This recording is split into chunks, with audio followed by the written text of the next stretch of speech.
The science and math quiz is a show. This quiz gave me a purpose in SHS. Let's say we all wake up one day and then there's nothing like the National Science and Maths quiz. What is Ghana losing? The benefits are immeasurable. This team has given me the confidence to face any challenge that is thrown to me. Let me start with a quick disclaimer. I am not affiliated to the National Science and Maths quiz or Primetime in any way. I do this video because I studied general science and I saw and experienced firsthand the relevance of the National Science and Maths quiz. Additionally, as the host of Thrive in Africa podcast on Eqay Inspire YouTube channel, I consider it a responsibility to conduct thorough research and add my voice to any critical conversation that has the potential of helping or destroying my country. And I firmly believe this is one of such conversations. So let's begin. Hear me when I say the National Science and Maths quiz is one of the best things that have ever happened to Ghana education by a private entity, if not the best. You will see why very soon. But recently, the National Science and Maths quiz, the NSMQ, has come under a lot of heavy criticism. Actually, it has been criticized for years, but it intensified online recently.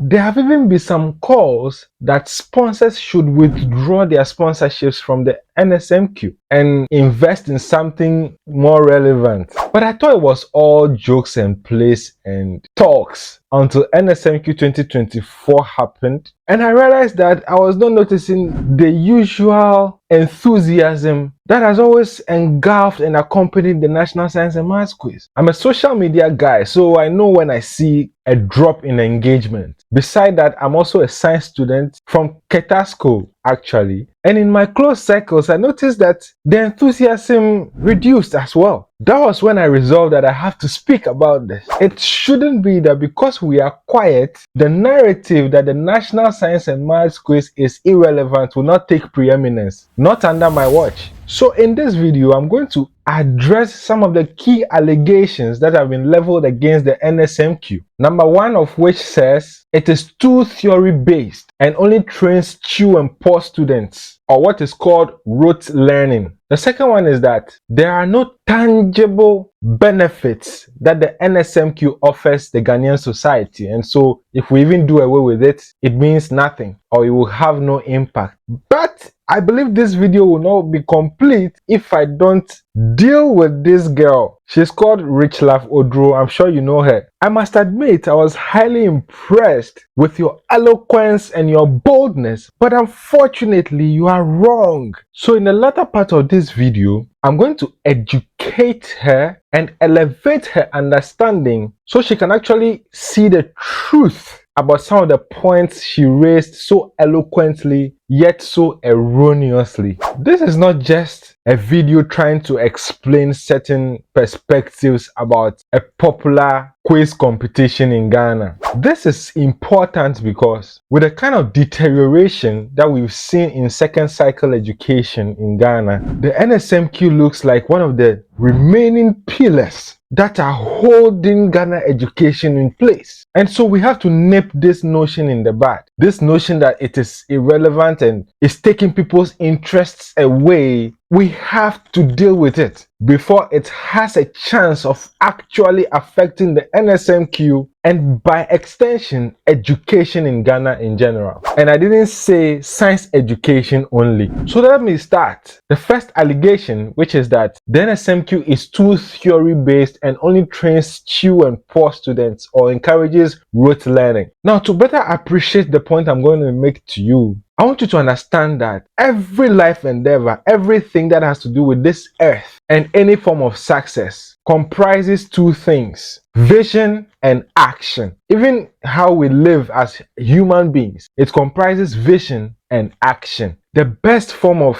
success you can have will only result from having great vision and taking great action. Now, vision is the same as theory and action is the same as practical. They are the same thing. In fact, according to the dictionary, theory is defined as a set of principles on which the practice of an action is based. That is what vision is. It shows you where you are supposed to go. So a set of principles on which an action is based, which is theory, is vision. To have the right balance in anything you do between vision and action or theory and practicals, it is not a 50-50 thing. It is not that you do this one 50% and you do this one 50%. No, it is a 100% balance. In the sense that when it comes to the theory part or the vision part, you have to attain its maximum. You have to attain maximum in theory. And also when it comes to practice, you practice it with excellence to the maximum. So you have to have the vision. You don't leave anything out in the vision part, and you don't leave anything out in the action part. That is the right balance, 100%. Now, it's fair to say that the NSMQ is theory based, although it constantly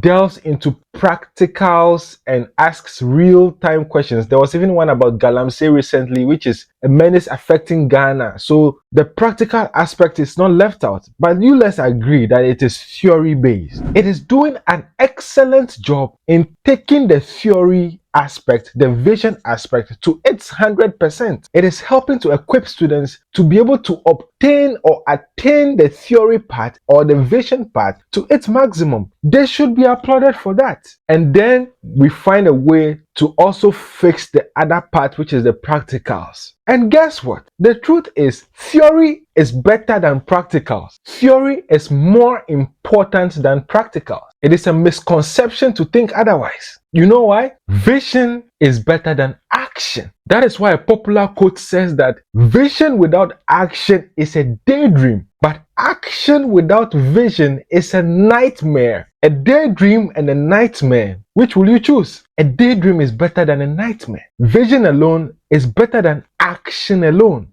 Let me give you a real example between theory and practicals. Whenever you walk into a laboratory for the first time, it is a requirement. The rule of thumb is that you take the lab guide, or what many people call the lab manual. You read it completely. You understand the theory in full. Ask questions. Ask the person in charge of the laboratory questions you don't understand. Understand the theory fully before you touch anything. Because if you want to learn in a chemistry lab by action alone, by practicals alone, without the theory, you may end your life before your first session is over. That is how dangerous practicals without theory is. So theory alone is better than practicals alone. The fact that we say theory alone is not good enough doesn't mean theory is bad in itself. Practicals alone is worse than theory alone. To take this another notch, theory is so crucial that a book like the Bible that is all about practicing faith,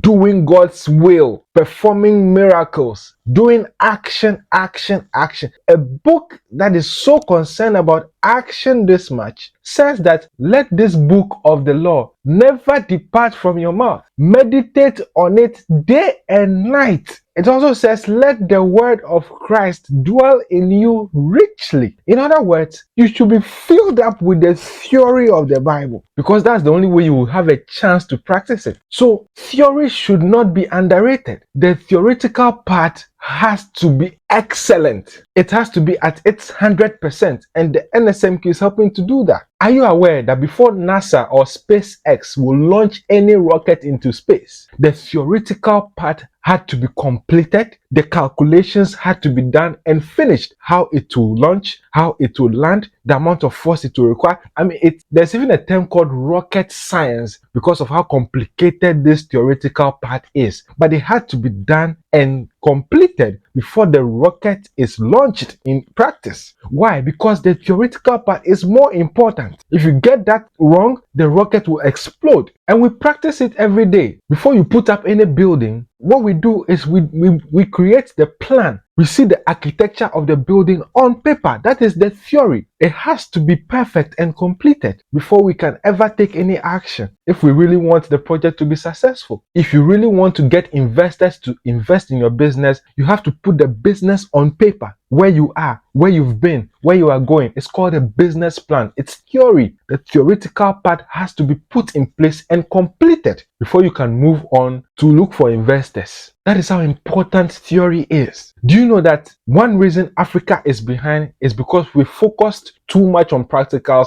with less theory? Our own history, our folklore, the things that inculcate the African value in our kids, we tell them by mouth. We never wrote them down. Great stories that inspire children to be excellent in what they do. We don't write them down. We never wrote them down. We were so good at handcrafts and hunting. When it comes to the use of the hands, we were excellent. But we didn't take time to understand the theory behind the world, behind how the world works. That is why we were sacrificing babies with uncommon skin, like albinos. We were sacrificing them to the gods. When foreigners took time to study why they happened, to understand the theory behind why some babies were born like that. It is no wonder that today they are launching rockets and we are still pounding fufu in mortar and pestle. It was because of a lack of the theoretical part of life. They were trying to understand gravity, and we were here focusing on only the practical aspect of life. So it's time that we took the theory more seriously and then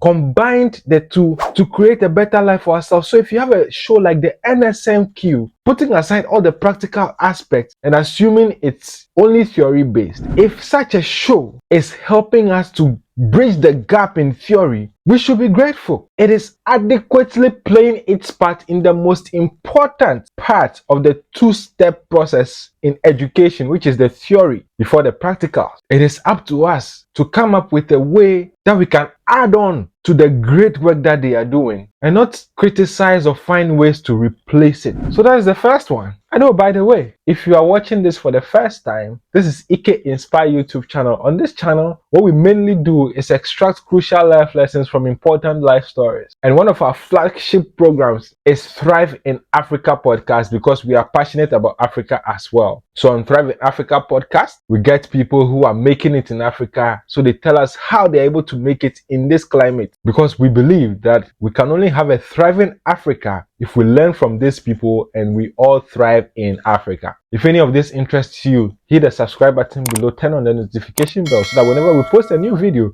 you're going to get notified.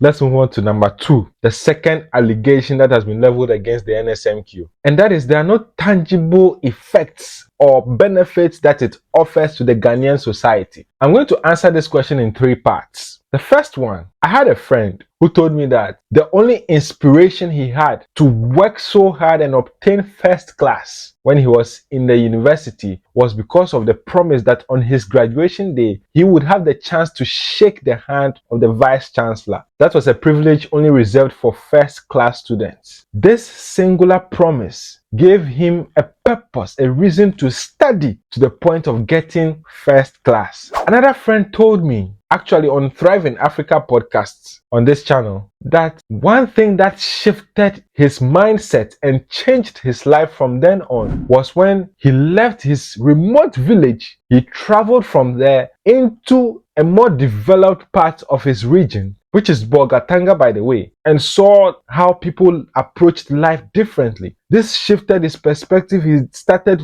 working hard because he felt that, oh, then it means there is more out there. That singular exposure transformed his life, and now he is a millionaire. What am I getting at? The NSMQ gives millions of Ghanaian students and kids a dream to chase. And I'm not exaggerating when I say millions, because sometimes we as humans, we just need something little to give us that North Star, that purpose to chase, or something that defines our life in a way so that we approach our endeavors differently. And without that thing, our life could be thrown away completely in a different direction. It is easy to think that the NSMQ was only beneficial in how it inspired students to study to only the contestants of the NSMQ. But I tell you, every science class you go to, the NSMQ is a key inspiration. And this includes the students in science classes who disagree that this is true. Why am I saying that? Because, you see, I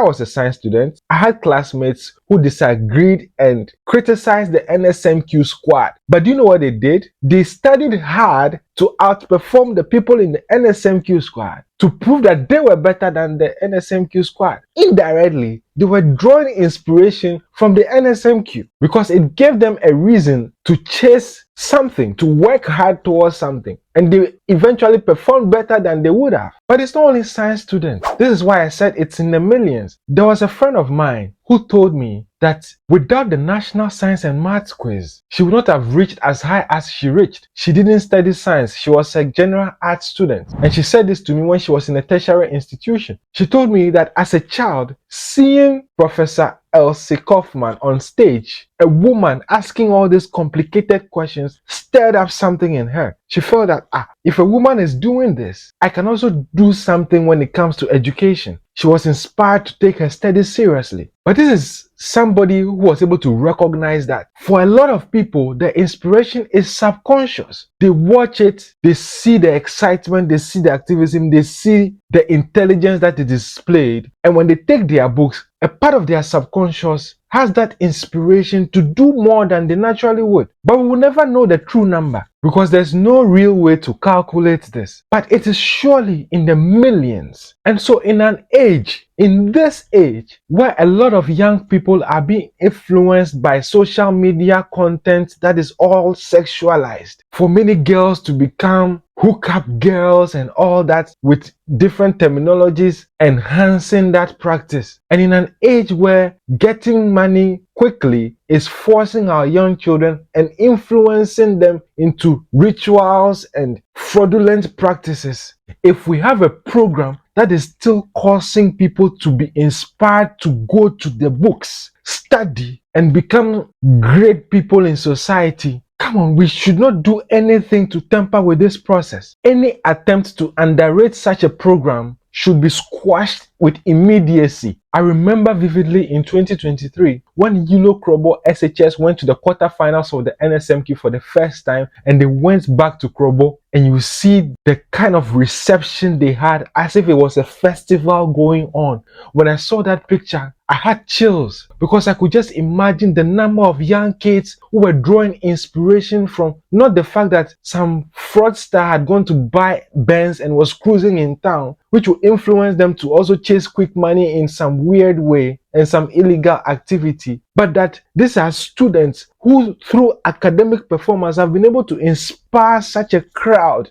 and to gain that much attention. This is incredible. It was simply amazing. Thousands of kids draw inspiration because somebody from their school was on TV contesting for the NSMQ. We will never know the true number, but trust me, the impact is huge, bigger than we could all imagine. One thing about the human mind is that we hate to do the things that are fruitful in life. Naturally, everybody just wants to have fun, eat, play, sleep, reproduce. It is difficult to get people to be hardworking, to take their studies seriously. But the National Science and Maths Quiz has managed to turn some of the most difficult and challenging subjects in high school, maths and science, into an entertaining program that gets students excited to take their books and start reading, to learn the facts, understand the principles in physics, science, biology, so that they can contest and be recognized for doing this good thing. This is ingenious, this is transformational,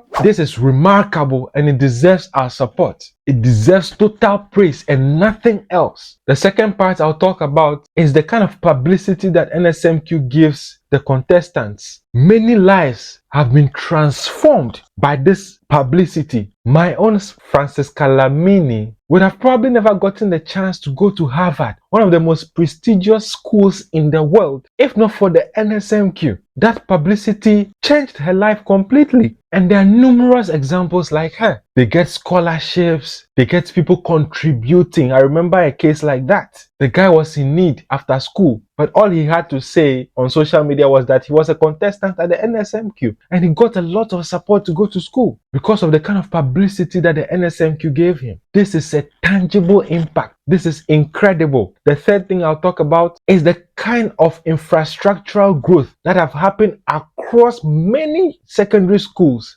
because of the National Science and Maths Quiz.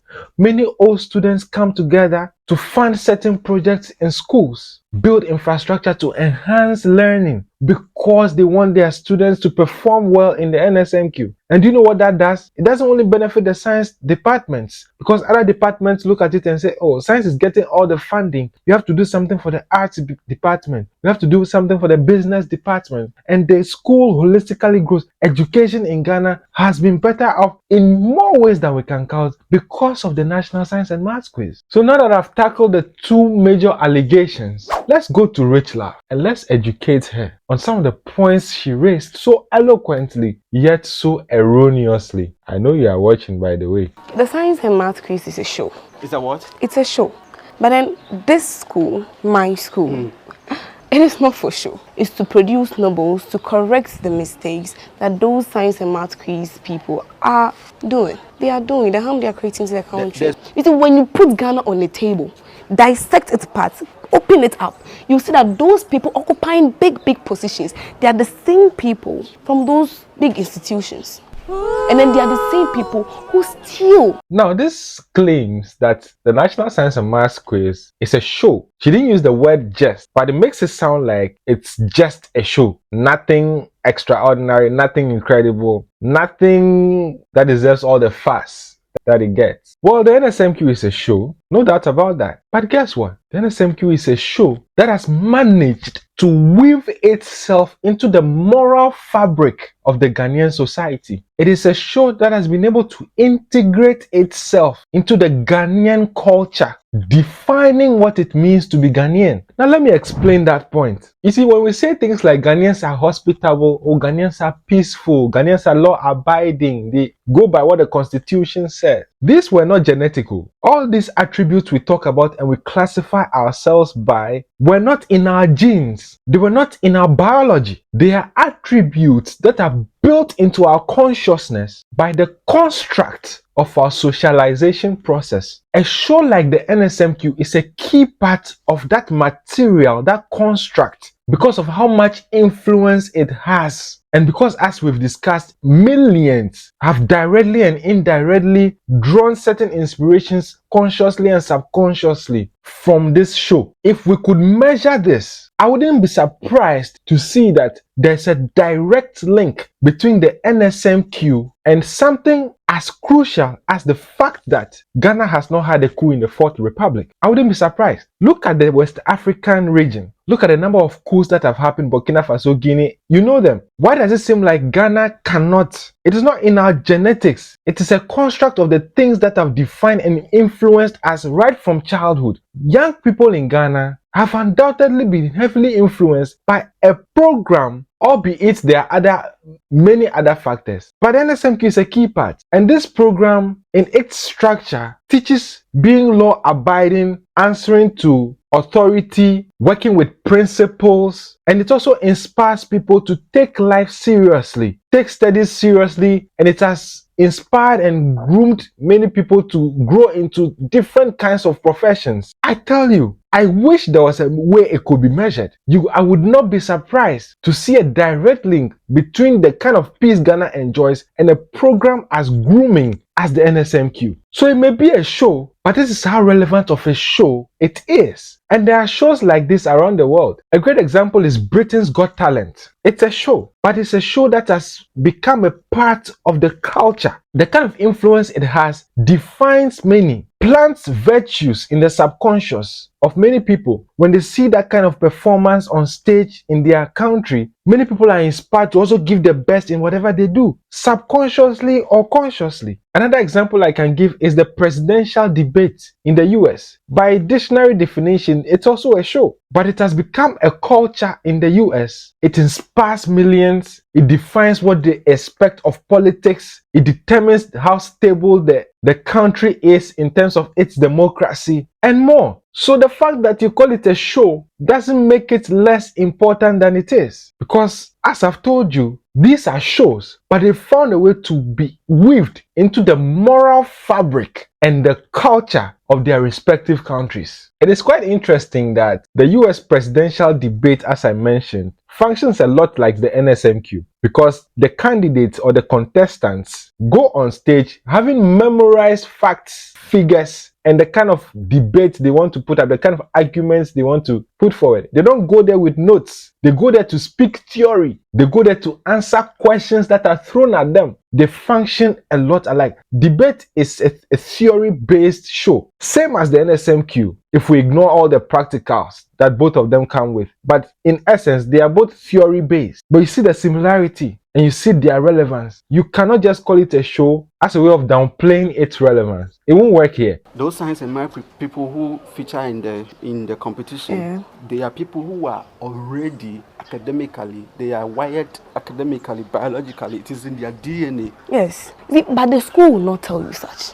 The school will tell you that we have teachers that have prepared and trained our students for such courses. The National Science and Math Quiz, it should not be used as a benchmark to determine whether a school is good or not. So she raises a number of interesting points here, and I'm going to explain all of them in one point. So one, that the NSMQ cannot be used to tell how good a school is. Well, explaining that it's because it only shows the performance of a small group of students who were exceptional from birth, were gifted, so they didn't need much polishing, and the teachers didn't really do much to help these students. Okay, let's take this critically, all right? Now, of course, the NSMQ can show and shows how good a school is. This does not mean that if the NSMQ doesn't feature any school, then the school is bad. Of course, we know of some private schools that choose not to engage in the NSMQ, but they are brilliant and they perform well. They are great schools. But aside that, the NSMQ is just like WASSCE, which also shows how good a school is. Like it or not, the WASSCE is what all of us have agreed to judge how good a student is by. And the NSMQ is just like an oral version of the same WASSCE. It's the same syllabus, it's the same principles, the same concepts. The main difference is that one is oral, the other is written. It is no surprise that those who perform the best in WASSCE are usually at the NSMQ. And so if WASSCE is used to determine how good a school is, then so is NSMQ. But let me explain further. Are you aware that high schools are categorized in Ghana? There is category A schools, category B schools, and these categorizations are a definition of how good the school is. We all recognize that there are schools that are category A schools, which are better than schools that are category B schools. Do you know what these categorizations are based on? One is academic performance, WASSCE, which, as we've discussed, is strikingly similar to NSMQ. So academic performance is part, quality infrastructure is part, conducive learning environment is the third thing. Now guess what? A school that has these three things, the infrastructure, the conducive learning environment, and is able to groom people for academic excellence such that it's considered a grade A school, has a great effect on every student. If you go there as a good student, you come out as a great student. If you go there as a great student, you come out as an exceptional student. So everybody in the school is affected. If you want to see what I'm talking about, go to University of Ghana and go and ask of the schools that have the biggest representation in the University of Ghana. Go to KNUST, do the same. Go to UDS and ask which schools have been able to groom students to be so academically good that they've populated the university more than any other secondary school. You'll be shocked that the highest numbers are from the same schools that perform very well in the NSMQ, because the grooming cuts across everybody. Now, understand that no child is born exceptional. Yes, some children are talented, brilliant, but trust me, without the enabling environment and the grooming, no matter how great a child is, he or she will not be able to do well. I'm sure we can all cast our mind back and remember some people who we knew were exceptional. We thought they were exceptional from birth and nothing could stop them. And then they entered an environment that corrupted them and they ended up as disappointments. So if a school has consistently been able to create that conducive learning environment and has the input of teachers and then has the good students and all these come together to produce excellent performances at the NSMQ, that school must be a great school, must be an excellent school. And their performance at the NSMQ is a direct reflection of how great the school is, because it means the teachers are playing their part well, the school is playing its part well in creating the enabling environment, and the students are also playing their part well. In fact, the learning culture in the school is also enhancing studies. All these things have to come together. Let me give you an example. In 2024, a high school in Ghana won a challenge at the World Robotics Olympiad. This is the application of science. The World Robotics Olympiad. Guess which school that was? It was Prempeh College. In 2023, an all-girls school in Ghana won the Ghana Robotics Competition. 1 year later, in this 2024, they were invited and awarded at the Global Robotics Challenge in Greece. This is robotics, AI, the thing that is taking over the world right now. Now, guess which school that was? St. Louis. Presec has also won similar competitions, robotics competitions in Ghana. Are you surprised? Am I surprised? I'm not surprised. Do you know why? Because these are obviously great schools. How do we know? You can tell by their robotics performance. You can tell by their NSMQ performance. The school is doing such a great job that everywhere you turn, you see their names popping up. It is very convenient for a school that doesn't partake in the NSMQ to say that the NSMQ should not be used to judge. It is convenient. And we have to understand it from their perspective. That, yeah, they might be doing something interesting too, but they are not partaking in the NSMQ. But saying that it's because the NSMQ produces corrupt students that impact the society negatively is unfounded. It's a mere allegation, unproven in any way. There has not been any case that is known that a former NSMQ contestant went to indulge in some illegal activity. It sounds more like an excuse, because the truth is every school has a purpose. Educate these students with morals, yes, but more importantly, the reason you are in the school, more importantly, is to be schooled, is to learn the theory, your subjects, and learn the practicals, the application. Gladly, these things can be tested. We may not be able to test morals because that one, it always has to be practiced. And so probably you go to your workplace before we are able to see how much of integrity you carry in you. But gladly, some of these can be tested. The theory aspect can be tested. The practicals aspect can be tested. And so if your school is really good, is doing such a great job in making you holistically great, as you said, then come and let's test what we can test. Contest and let us test the parts we can test. Let us test your theory. Let's see how great a job your school is doing in training you to understand the theoretical aspect of the science and the maths. And then you can go for the robotics competition and let's see how well the school has groomed you to understand the practical aspect of the science. You shouldn't hide if you are that good. I'm not the one who said it. It's the Bible that said, when you light a lamp, you have to set it on the lamp stand. You don't have to hide it. You should let your light so shine before men so that they can see your good works and glorify your Father which is in heaven. That said, I'll be looking forward to seeing Kwame Nkrumah High School at the 2025 National Science and Maths Quiz and the 2025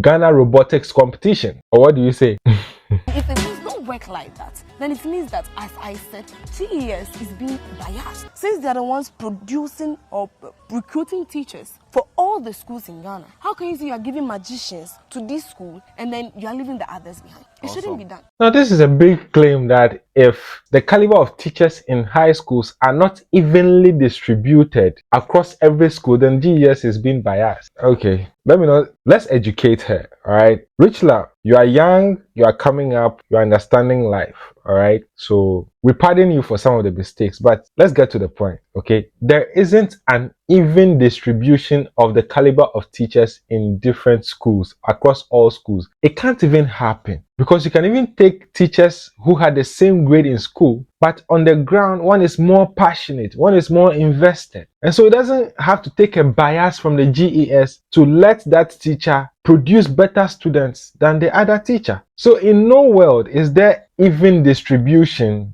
like how you imagine it to be. Now, unfortunately, there are categorization of schools, which is fair. There are category A schools, category B, C, D. Category A schools tend to get more resources because the demand there is more. Most category A schools have everything they need to perform chemistry practicals, biology practicals, physics practicals. All the equipment are there. It enhances learning. It produces better students. It is not necessarily a bias being orchestrated by GES. Some of these resources don't even come from GES themselves. They come from old students. They come from people who are willing to support a school. And you can't force these people to go and donate to a school that they are not willing to. And even given that, assuming that all the teachers are equally good, there are some schools that have only 2 teachers taking on 4 subjects. They can't be as effective as the schools that are well endowed with a lot of teachers, even if they have the same mindset, the same passion. So at the end of the day, it is not a matter of the GES being unfair necessarily, but there's a complex network of factors at play. And there's also the preference of the teachers. Teachers take transfers all the time to move to schools they rather prefer to be in. And GES has criteria for granting these. And if you meet all the criteria, we cannot deny a transfer on any other basis. So for some reason, the well-endowed schools tend to have a cluster of great resources that boosts their performance. This is actually a phenomenon that the world is trying to solve because we notice that rich people get richer, poor people get poorer. The systems are in place to enhance the lives of rich people more than the middle class and the poor people. That is how the world works in a lot of sectors. So we are still trying to figure out how to solve it. And it's not necessarily as a result of a conscious effort to be biased. Now, you also raised quite an interesting point that we should take the resources from the NSMQ and put it in a program that makes students produce toys. That is worrying, actually. They go up and down to solicit for funds, to invest into the National Science and Maths Quiz, to prepare about 5 to 7 students to go represent the school, only to produce students who are able to memorize facts, scientific facts at that, and algebra, and then we clap for them. But then let's say we take the same investment and then we invest into another program, a program where the hands are being put to work, and then let's say we produce toys, Christmas toys, and then they are being sold during Christmas to we the children. And how does that want to affect Ghana? You are suggesting that we take away the theory and focus on only the practicals. That is worse. If you watch this video from the beginning, it is worse than even focusing on theory alone. By the way, there's a name for making kids produce things for commercial purposes. It's called child labor. But let me assume that's not what you meant. If we should not teach these children theory and all we teach them is how to produce toys, it is very easy to do actually. But do you know what that does? It turns them into robots that are not able to innovate. They will just be able to produce the same thing over and over and over and over again. They cannot improve it. They cannot innovate to make it better because they don't understand the science behind what they are doing. And so the theoretical aspect does not have to be ignored. What I expect you to say and advocate for is that we should take these students who have learned the theory so well and add on a practical program and see how impactful that will be. That is a great call. But if you say we should take away the resources from what to you is teaching only theory, although it has some practical elements, and we should take away the resources from the theoretical aspect and invest it all into only practical aspect, that is a call for disaster. Because if you've been paying attention, theory without practicals is a daydream. It's like vision without action. But practicals without theory is a nightmare. It's like action without vision. By the way, credit to High Schools Africa for the videos that were used in this video. They are doing a great work. I've left the original videos I referenced in the description and also a link to High Schools Africa. Check out their channel. They are doing some amazing work. Now this brings me to the end of this video. Until I see you again in the next video, which is already being prepared, I want you to remember this. True happiness comes from within. The world will not give it to you.